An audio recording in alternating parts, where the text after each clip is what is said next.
আসসালামু আলাইকুম। বিডি নিউজে আপনাদেরকে স্বাগতম। সংবাদের শুরুতেই শিরোনাম, পরে বিস্তারিত। এবার দামেস্কের কাছে ইসরায়েলের যুদ্ধ বিমানের হামলা। এদিকে পুরো শীতকাল জুড়ে সিরিয়ার অভ্যন্তরে মোতায়েন থাকবে ইসরায়েলি সেনাবাহিনী।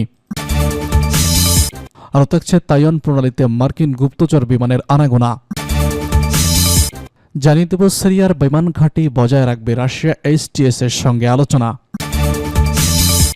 সর্বশেষ জানিয়ে দেব পাইলটবিহীন যুদ্ধ বিমান বানিয়েছে ইরান, সফল উড্ডয়ন। শুনছিলেন সংবাদ শিরোনাম, এখন বিস্তারিত। তার আগে অনুরোধ থাকবে ভিডিওতে একটি লাইক দিন এবং কমেন্টস করে জানিয়ে দিন কোন জেলা থেকে বা কোথা থেকে আমাদের সঙ্গে যুক্ত রয়েছেন। এবার দামেস্কের কাছে ইসরায়েলের বিমান হামলা।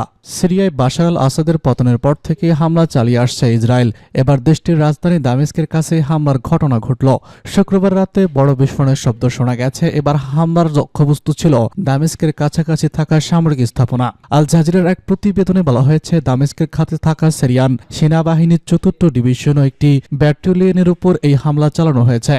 যুক্তরাষ্ট্রভিত্তিক Syrian observatory for human rights জানায়, ইসরায়েলি যুদ্ধবিমান দামেস্কের কানিকুন জৈদার গ্রামাঞ্চলে খালখানা বিমানবন্দর ও উত্তরাঞ্চল পশ্চিমাঞ্চল অবস্থিত মাসইয়ার প্রতিরক্ষা গবেষণা ব্যাটালিতে হামলা চালিয়েছে। সংস্থাটি জানায়, এর আগে ইসরায়েলি বিমান দামেস্ক সুইডের গ্রামাঞ্চলে 6টি সামরিক স্থাপনায় হামলা চালায়। এদিকে বাশার আল আসাদ সরকারের পতনের পর সিরিয়ার সম্ভাব্য ভূমি নিয়ে আলোচনা করেছে তুরস্ক যুক্তরাষ্ট্রের মন্ত্রীরা। তুরস্কের প্রতিরক্ষা মন্ত্রী ফিদান বলেছেন, তার দেশের অগ্রাধিকার হল সিরিয়ার স্থিতিশীল নিশ্চিত করা ও সন্ত্রাসী গোষ্ঠীগুলোর আধিপত্য বিস্তার বন্ধ করা। পুরো শীতকাল জুড়ে সিরিয়ার অভ্যন্তরে মোতায়েন থাকবে ইসরায়েলি বাহিনী। আপাতত সিরিয়ার অভ্যন্তরে পুরো শীতকাল জুড়ে অবস্থান করার প্রস্তুতি নেওয়ার জন্য ইহুদিবাদী সেনাদের নির্দেশ দিয়েছে ইসরায়েলি যুদ্ধমন্ত্রী ইসমাইল কাটজ। তিনি বলেছেন, জাবাল আল শেখ পর্বত সহ যেসব স্থান দখল করা হয়েছে সেসব স্থানে শীতকাল জুড়ে ইসরায়েলি সেনাদের অবস্থান করতে হবে। গত সপ্তাহে সিরিয়ার বাশার আল আসাদ সরকারের পতনের পর জাবাল আল শেখ পর্বত দখল করে নেয় ইহুদিবাদী বাহিনী। কাটজ বলেছেন, তিনি সেনাপ্রধান হারজি ভ্যালেরি সহ অন্যান্য সেনা কর্মকর্তাদের সঙ্গে সার্বিক পরিস্থিতি নিয়ে বৈঠকের পর এই সিদ্ধান্ত নিয়েছেন। ইহুদিবাদী যুদ্ধমন্ত্রী বলেছেন, সিরিয়ার চলমান পরিস্থিতির কারণে শীতের তীব্রতা সত্ত্বেও মাউন্ট হারমেনে জাবাল আর শেখ পর্বত ইসরায়েলি সেনাদের উপস্থিতি ধরে রাখা জরুরি। গত সপ্তাহে প্রেসিডেন্ট বাশার আল আসাদ সরকারের পতনের পর ইসরায়েলি বাহিনী গোলান মালভূমি কথিত রাফার জোন দখল করে নিয়েছে। এই অঞ্চল ইসরায়েল অধিকৃত গোলান মালভূমিকে সিরিয়ার বাকি অংশ থেকে আলাদা করে রেখেছে। 1974 সাল থেকে দুই দেশের মধ্যে যে যুদ্ধবৃত্তি বজায় রেখে লঙ্ঘন করে রাফার জোন দখল নিয়েছে তেল আবিব, এর আশেপাশে দামেস্কের দিকে আরও বহুদূর অগ্রসর হয়ে সিরিয়ার কুনেত্রা প্রদেশেও বেশ কিছু শহর দখলে নিয়েছে ইসরায়েল। তারা এসব শহরের অধিবাসীদের তাদের ঘরবাড়ি থেকে তাড়িয়ে দিয়েছে। দখলদার সেনারা সিরিয়ার জাবাল আর শেখ পাহাড়ের চূড়ান্ত দখল করে নিয়েছে। এই চূড়ান্ত থেকে সিরিয়া ও লেবাননের বিস্তীর্ণ এলাকার উপর নজরদারি করা যায়।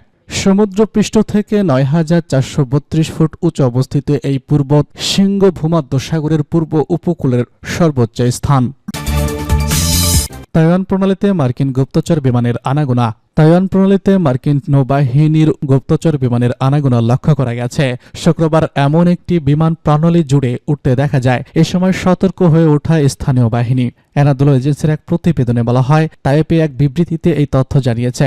বলেছে, শুক্রবার একটি মার্কিন নৌবাহিনীর গুপ্তচর বিমান তাইওয়ান প্রণালীর উপর দিয়ে উড়ে গেছে। তাইওয়ানের প্রতিরক্ষা মন্ত্রণালয় জানিয়েছে, মার্কিন P-8 বিমানটি দক্ষিণ থেকে উত্তর হয়ে প্রণালী অতিক্রম করে। মন্ত্রণালয় এক্স বার্তায় বলেছে, এ সময় তাইওয়ানের সশস্ত্র বাহিনী পরিস্থিতি স্বাভাবিক রেখে আশেপাশের সমুদ্র এবং আকাশসীমার সম্পূর্ণ নিয়ন্ত্রণ বজায় রেখেছিল। যুক্তরাষ্ট্র এবং তার মিত্রদের এই ধরনের কার্যক্রম চীনের ক্ষোভ সৃষ্টির অন্যতম কারণ। চীন তাইওয়ানকে তার বিচ্ছিন্ন প্রদেশ বলে দাবি করে। পশ্চিমারা স্বাধীন তাইওয়ান গঠনে উস্কানি দিয়ে আসছে। প্রদেশটিতে পরিকল্পিত জনবিক্ষোভ সৃষ্টি এবং গোয়েন্দা উস্কানিতে অভিযোগ করে আসছে চীন। অপরদিকে মার্কিন নেতৃত্বাধীন মিত্র তাদের সামরিক বিমান উড্ডয়ন এবং যুদ্ধজাহাজ পাড়ি দেওয়ার জন্য জলপথের অধিকার দাবি করে। ৩ সপ্তাহের মধ্যে এই তৃতীয়বার তাইওয়ান প্রণালীর উপর দিয়ে মার্কিন নৌ বিমান উড্ডয়ন করল। প্রসঙ্গত, তাইওয়ান তার জলসীমায় চীনের উপস্থিতিও ভালো চোখে দেখে না। সম্প্রতি কিননেম দ্বীপের সংরক্ষিত জলসীমায় চীনের কোস্ট গার্ডের 4টি যুদ্ধজাহাজ ঢুকে পড়ায় উত্তেজনা দেখা দেয়। তাইওয়ানের নিয়ন্ত্রিত এই দ্বীপের জলসীমায় জাহাজগুলো ঢুকে পড়ে। এরপর তাইওয়ানের কোস্টগার্ড অ্যাডমিনিস্ট্রেশন CA চীনা জাহাজগুলোকে সতর্ক করে দেয়। ভিডিও ফুটেজে দেখা যায় CA এর জাহাজগুলো চীনের কোস্টগার্ডের জাহাজগুলোকে অনুসরণ করছে। এ সময় সি এর জাহাজ থেকে তাদের এই এলাকা ছাড়তে লাউড স্পিকারের নির্দেশ দিতেও শোনা যায়। পরে এক বিবৃতিতে সিএ জানায়, জিয়ামেন থেকে 3টি ও কোনেত্রা থেকে চীনা কোস্টগার্ডের একটি জাহাজ তাদের রাডারকে ধরে ফেলে। চলতি বছরের অক্টোবর পর্যন্ত কিনমেন ও মৎস্যদ্বীপের জলসীমায় চীনের জাহাজ 48 বার দেখা গেছে বলে দাবি করেছে সিএ। সিরিয়ায় সামরিক ঘাঁটি বজায় রাখবে রাশিয়া, এইচটিএস এর সঙ্গে আলোচনা। সিরিয়ার বাশার আল আসাদ সরকারের পতনের সত্ত্বেও দেশটিতে রুশ সামরিক ঘাঁটিগুলো বহাল রাখার জন্য হায়াত তাহরির আশ-শাম বা এইচটিএস সশস্ত্র গোষ্ঠীর সঙ্গে সরাসরি যোগাযোগ করছে রাশিয়া। রুশ উপপ্রতিরক্ষামন্ত্রী মিখাইল মোগদানভের বরাত দিয়ে ইনফিনিক্স বার্তা সংস্থা একথা জানিয়েছে। মোগদানভ বলেছেন, সন্ত্রাস বিরোধী যুদ্ধ করার জন্য সিরিয়ার সামরিক ঘাঁটি বজায় রাখতে চায় রাশিয়া। এইচটিএস এর সঙ্গে গঠনমূলক ভঙ্গিতে যোগাযোগ রক্ষা সম্ভব হয়েছে বলে রুশ উপপ্রতিরক্ষামন্ত্রী জানান। তিনি বলেছেন, এইচটিএস দামেস্কের এই বিশ্বাস দিয়েছে যে তারা যে শুধু নিজেরাই কূটনীতি সহ অন্যান্য বিশ্বের নিরাপত্তা রক্ষা করবে না তা নয়, একই সঙ্গে অন্যান্য গোষ্ঠীও যেন বিদেশিদের কোনো ক্ষতি না করতে পারে সে বিষয়টি নিশ্চিত করবে। হায়াত তাহরির আল-শাম তাদের এই প্রতিশ্রুতি রক্ষা করবে বলে মোগদানভ আশা প্রকাশ করেছেন।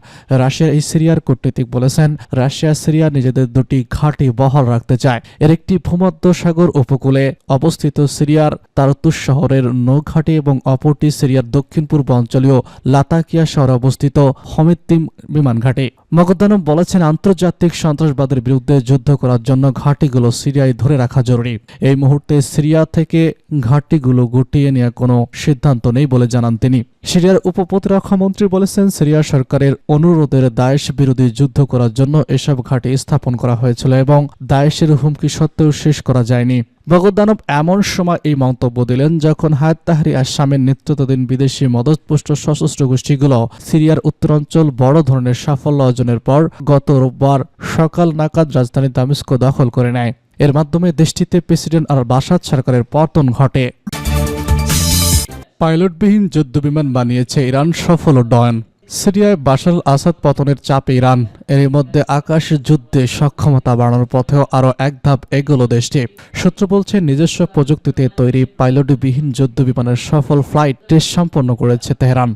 সম্প্রতি তেহরানের তৈরি পঞ্চম প্রজন্মের যুদ্ধবিমান কানেহের 313 এর পাইলটবিহীন ভার্সনের ফ্লাইট স্টেজে সামঞ্জস্য সফলতার কথা জানান ইরানি কর্মকর্তারা। এমন খবর জানিয়েছে দেশটির গণমাধ্যম তাসনিম নিউজ এজেন্সি।